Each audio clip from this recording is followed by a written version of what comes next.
नमस्कार, आप देख रहे हैं नेशनल इंडिया न्यूज़। मैं हूं आपके साथ आकिल रज़ा। महाराष्ट्र में मराठा आरक्षण को लेकर जारी आंदोलन बीजेपी के गले की फांस बन गई है, जबकि शरद पवार की पार्टी एनसीपी के लिए संजीवनी की तरह है। एनसीपी इस मुद्दे के जरिए अपनी खोई हुई ज़मीन को वापस पाने की जुगत में है, इसलिए एनसीपी मराठा आरक्षण की मांग का खुलकर समर्थन कर रही है। अगले साल 2019 में होने वाले लोकसभा और विधानसभा चुनाव से पहले राज्य में उठी मराठा आरक्षण की मांग से बीजेपी बैकफुट पर है, जबकि शरद पवार और उनकी पार्टी एनसीपी मराठा आरक्षण के जरिए अपनी खोई हुई जमीन को दोबारा से वापस पाने के लिए इस मुद्दे पर फ्रंट फुट पर खेल रहे हैं।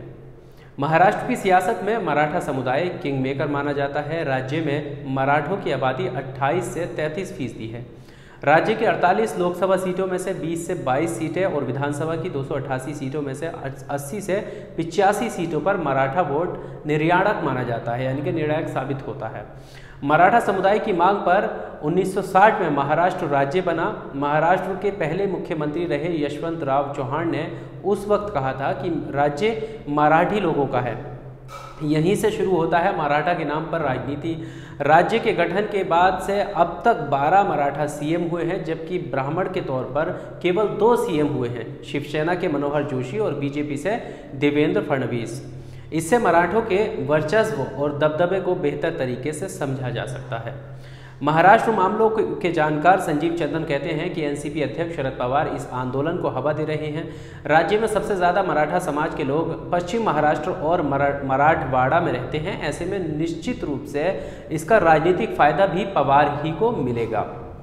दरअसल शरद पवार की राजनीति पूरी तरह से मराठों पर टिकी है। यही वजह है कि उनका आधार मराठवाड़ा और पश्चिम महाराष्ट्र के जिलों में है।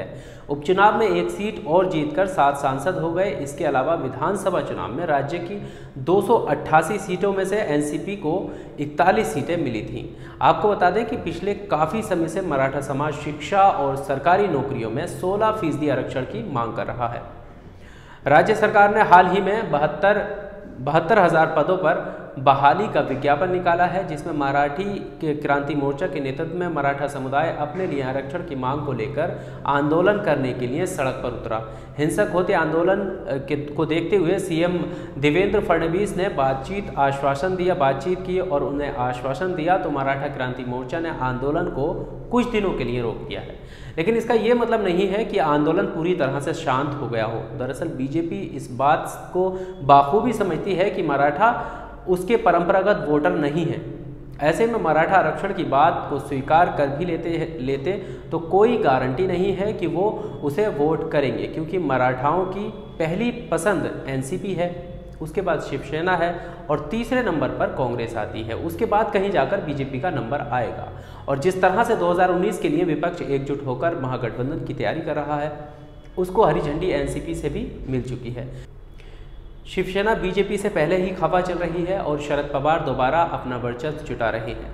तो ऐसे में ये कहना भी गलत नहीं होगा कि 2019 के चुनावी अखाड़े में महाराष्ट्र की भूमि भी विपक्ष के लिए बड़ी पकड़ साबित हो सकती है। आप देख रहे थे नेशनल इंडिया न्यूज़।